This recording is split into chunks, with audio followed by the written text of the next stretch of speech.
back to She Tried It. This is the Peplum top by ByStephanieErin. Typically, when I make videos on these pieces I make, I feel a bit scatterbrained. I take notes and have an outline, but I always manage to forget to say something. In an effort to avoid that, I want to start structuring these videos a bit to hopefully organize my thoughts. These videos will have 3 to 4 sections. Section 1 will be a backstory, if there is one. And this top that I'm wearing today definitely has a bit of a backstory, so stay tuned for that. Section 2 will include a bit of information about the designer. Section 3 will be my thoughts on the pattern and will include details on any modifications I might have made. And Section 4 will be about the yarn. Hopefully you watched the entire video, but just so you can come back and easily find whatever information you need, I'll be sure to include timestamps for the 4 sections in the description box below. Also, let me know if you think I need to add another section or give any additional details when I make these videos. Okay, well, let's get started. I got this specific yarn for a specific reason. I saw a designer I really like use this yarn to make a sweater. Unfortunately, things didn't go as planned, so I frogged it. I was so stuck on making the sweater that I decided to just wing it. Again, that didn't go as planned, so I frogged it again. After 2 failed attempts, I took a break and just hopped to another project. Because this yarn was gifted to me by We Crochet, I wanted to be sure to create something I really loved. I don't know why it took me so long to realize that I should just turn to the queen of fingering crochet design, but thankfully I did. Full disclosure, StephanieErin has a pattern called the static sweater that I was already planning on making this year. This fiasco with the yarn just gave me the opportunity to do a second pattern from her. I don't think I've ever done 2 patterns from one designer in the same year, but I'll absolutely be showing a bit of favoritism to Stephanie this time around. The static sweater will be coming very soon.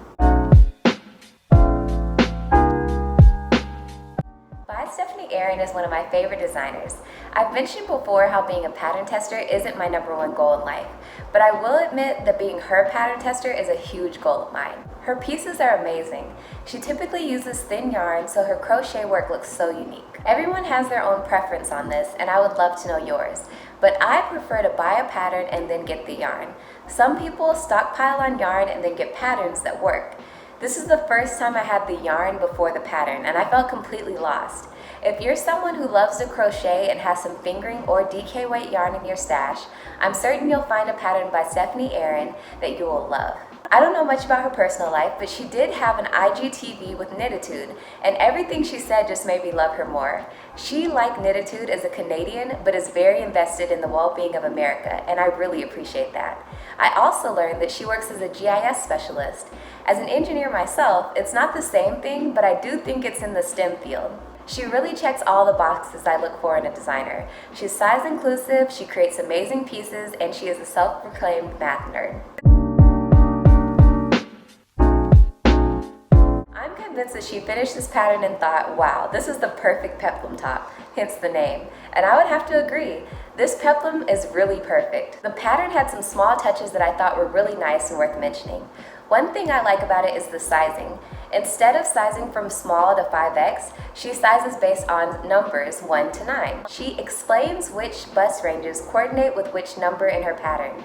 Maybe it's just me, but I get annoyed being a small on one pattern and a 3X on another pattern, so I thought the numbers were a special touch. Something else I like is that each pattern number was color coordinated. So if you were doing a size 8, your stitch count was read throughout the whole pattern. This is really helpful for a beginner or even someone like me where the numbers can tend to look a bit jumbled on a typical pattern. Color coordinating everything made it super simple to read.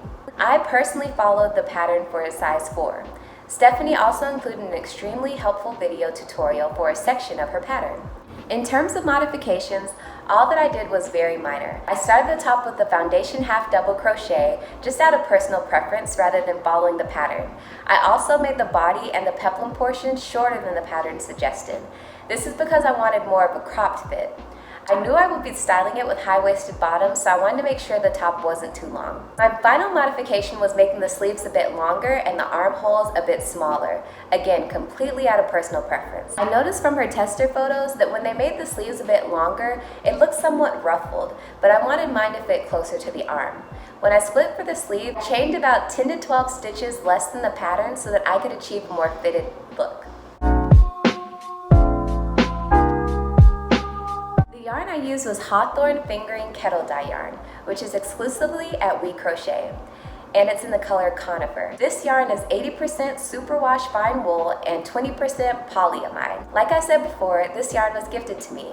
If you watched my 2020 video, you know how much I love We Crochet and how much my relationship with the brand means to me. This is a weird analogy, but it's like that sweet friend we all have that we always want to make sure that they're happy. Because they trusted me enough to send me this yarn, I wanted to be sure to make a piece that didn't make them regret that decision. Hopefully, I made them and Stephanie proud. I can say for certain that this yarn is durable, seeing as how I started 3 projects with it and had to unravel it twice. It never even tangled on me once. Another unique thing about this yarn is that it came in the form of a hank rather than a skein. I have never worked with a hank before in my life, and it looked more intimidating than it really was.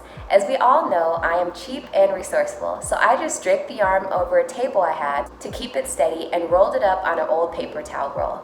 That worked perfectly fine for me, but if you want to go the more sophisticated route, I'll link a video below from We Crochet showing how to properly wind a hank of yarn. Another pro about this yarn, in conjunction with the pattern, is the color.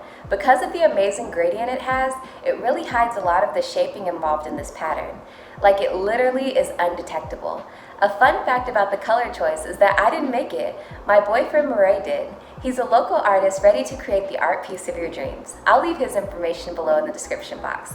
Since he works with color for his paintings, he's really good at making those type of decisions.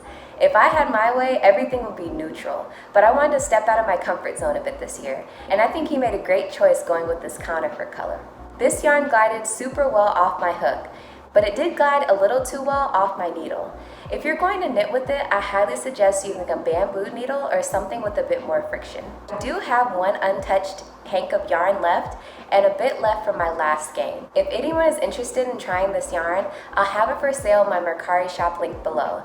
As always, I'm not trying to make a profit at all. I know if you try this yarn out, you'll love it. That's all I have for today. Don't forget to check the description box below for all the things I mentioned in this video. Let me know if you have any more questions about this pattern or yarn, and if you've completed a ByStephanieErin pattern or tried out this hawthorn yarn before, let me know in the comments below. See you in my next video. Bye!